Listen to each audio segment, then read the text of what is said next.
Good morning. Coming to you live from my redecorated room. You like my choice of curtains? Um, as you can tell, I'm in the hospital. It is day 48 of the journey. It took me a while to calculate that, but about 10 days since my last post, because it's been a little complicated. Um, and this is the kind of thing that is bound to happen in these life situations. So I'm in good spirits this morning and ready to give you guys an update on what's been happening on the journey. So, I mean, full head glory, full IV drip port mode, full hospital mode.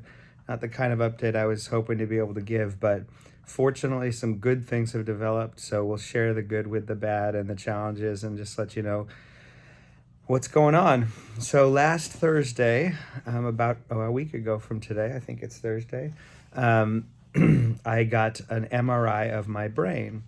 That was simply for a precautionary.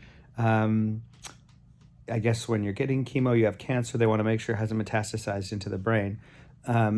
What resulted is that night I got a call from my oncologist. It's always scary to get a call from the hospital a few hours after you've gotten a brain MRI, because it's usually not, hey, your brain MRI looks great. And it wasn't. Good news, there was no metastases of the cancer.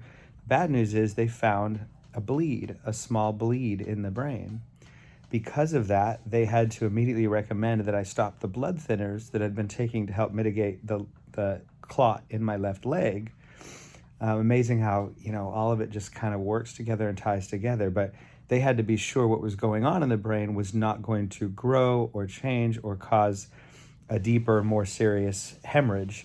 Now, when someone says blood in the brain, the first thing that happens is stroke, hemorrhage, and basically you could die from that. And that was very scary. Um, I'm pretty level for the most part, but you hear that and it shakes you. I'm not gonna lie, I felt my mortality that night more than ever before. And Tracy and I sat down and talked about it, and we're both scared and concerned, and but prayed and made sure we felt confident that, with the right process and the right medical advice, that we'd be able to get through it. Um, the next day, I got some calls from both the vascular surgeon and the neurosurgeon saying, "Okay, we'll see you for appointments next week." And I said, "So you obviously don't think it's very serious if you'll see me next week?" And they said, "Yes, we want to monitor it. We're going to have, we need to look deeper at the MRI," because the first instinct was the oncologist talking to the neurosurgeon saying, "Hey, let's take him off the blood thinner until we can look deeper into the results."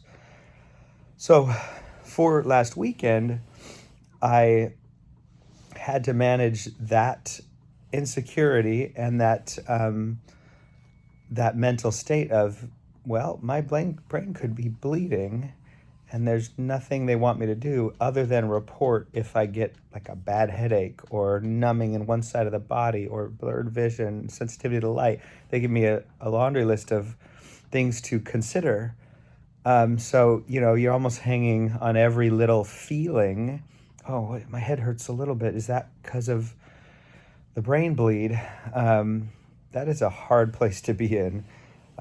Even someone who's normally as pretty level and positive as I am, that is a very hard place to be in. So I went in Monday morning for my standard cancer treatment.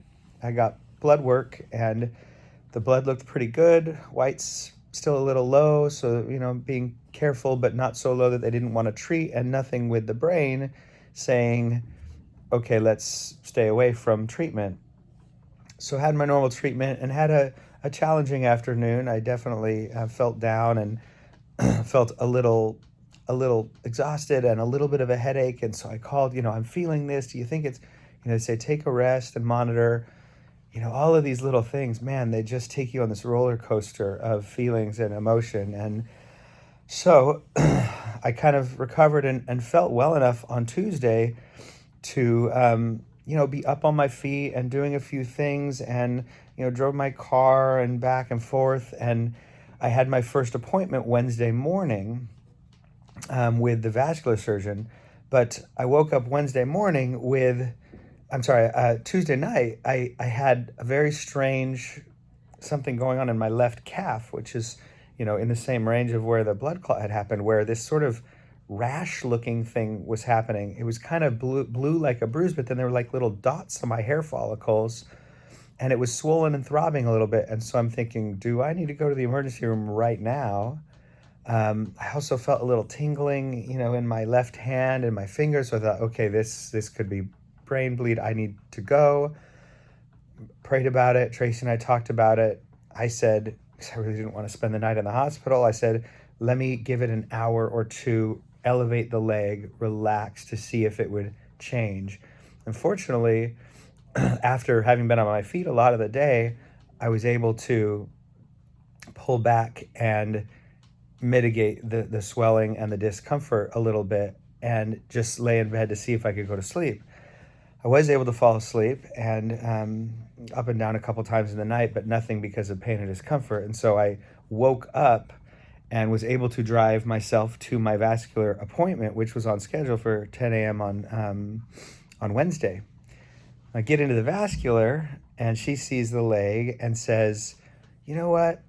Because it's a change and because you're off the blood thinner, we need to get an ultrasound and a CT scan just to be sure. And in order to do so, you got to go to the emergency room.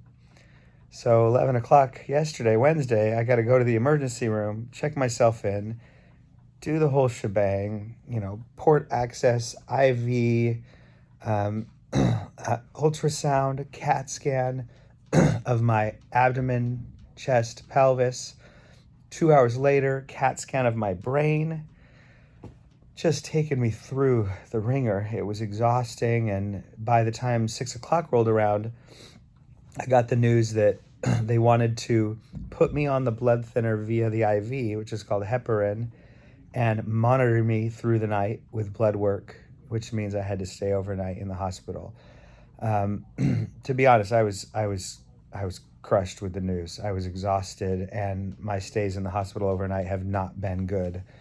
And so last night I was in real bad shape, and just I wasn't positive. I wasn't thinking of the good reasons why I'm here, but I got some nice encouragement from my closest friends and family and Tracy, all saying, stay strong. They're here to care for you. Pray about it. God has got you. Just all of the good encouraging stuff that I needed to take a pause, get myself checked into the full hospital room, which I'm in now, in order to get the treatment I need. So I was able to get a little bit of rest. I mean, they came in at midnight, at 2, at 4. It wasn't, but I was able to get pockets of sleep and get a good meal this morning, enough so that I feel good enough to update you here. And I've just received some good news that the neurosurgeon says what was going on in the brain has not changed in a week, meaning they think it's an inactive little spot of blood that could have been affected by the blood thinner, that might be something that that will just go away over time, likely, that should not keep me off of blood thinners over the long run, which means that I may be able to go back home and just get on the pill form of the blood thinner as opposed to the drip form. All of that is super positive news. There's a chance I could be going home today, this afternoon, if not, maybe tomorrow morning. All in all, again, the mental toll of this and the ups and downs is just the biggest part of the battle. So if you're praying for me, please pray for that and the mental state. And if not, and you're just send good thoughts that I come home today after the evaluation from the vascular surgeon again. So again, thank you, and we'll talk to you soon.